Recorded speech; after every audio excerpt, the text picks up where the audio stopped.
Dante, ano yung nangyari sa preliminary investigation?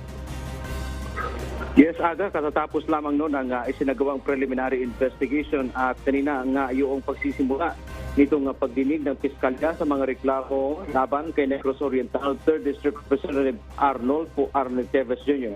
Kabilang sa reklamong ito ay multiple murder, multiple frustrated murder, at multiple attempted murder kaugnay sa pagkamatay ni Governor Ruel Digamo at ilan pang sibilyan at ikinasugat din ng mahigit 10 individual.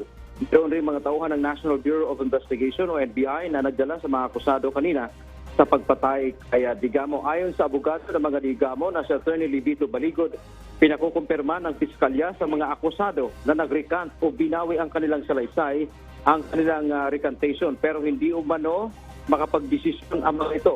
Wala rin silang mga private lawyer kundi mga taga-public attorney's office o PAO. May sinunod rin anyang karagdagang ebidensya ang National Bureau of Investigation o NBI na resulta ng DNA test.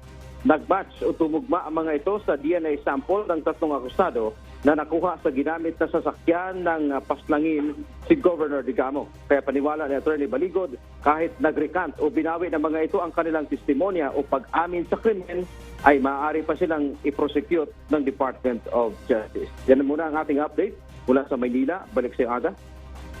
Maraming salamat, Dante Amento.